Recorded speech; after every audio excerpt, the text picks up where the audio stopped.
শিউলি আগে ডিভোর্স পেপারে সই করুক, শিউলির টাকা শিউলি বুঝে নিবে। হ্যাঁ হ্যাঁ শিউ মা ওট করতেছি ওট।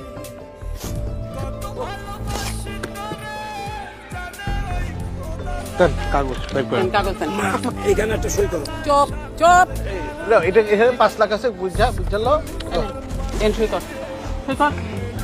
কলমটা হাতে নে, কলমটা হাতে নে, কলমটা হাতে নে, তুই সই কর। আরে কি হলো, সইটা করছ না কেন? আরে সইটা করতেছিস কেন? কর কর, সই কর, সই কর করতেছি, সই কর, সই কর, আবার খা, সই কর। আরে আরে কলমটা ভালো করে ধর ধর, এখানে সই কর, সই কর। আর সই করছ না কেন? আরে কি হয়েছে, কি হয়েছে? তুই কিন্তু আমার মাথাটা গরম করে দিতেছ, একদম গলা টিপটা কিন্তু মেরে আলাম। আম্মা তুই সই কর, সই কর, সই কর।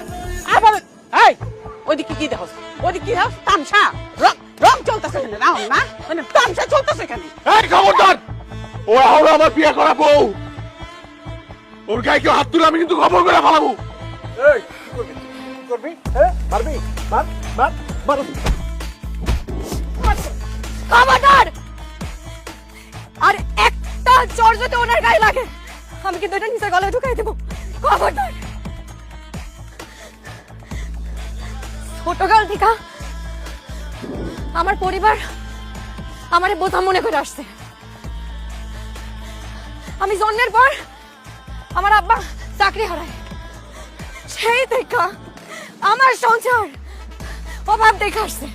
এই যে আমার মা সারাটা জীবন টাকা টাকা টাকা টাকা করে আসছে।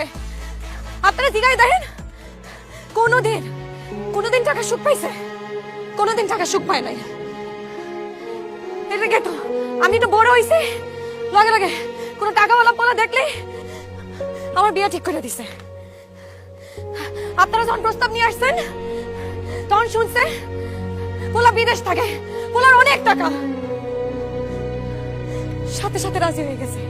এই আমার আম্মা আর আমার ভাই আমার একটা বার জিগায়ও নাই আমি এই বিয়েতে রাজি কিনা। আর এখন যখন দেখছো আমার স্বামী ধরে টাকা নাই, আমার স্বামী বেকার, আমার আম্মা আর ভাই মেলা আমার আপনার থেকে সিনাই নিতেছে, কি করবা? কাবিনের কটা টাকা পাবা, কাবিনের টাকা পাবা, হ্যাঁ? আর আমার অনুভূতির কোনো মূল্য নাই, আমার চাওয়া পাওয়ার কোনো মূল্য নাই। আপনারা বলেন এই লোকটা আমার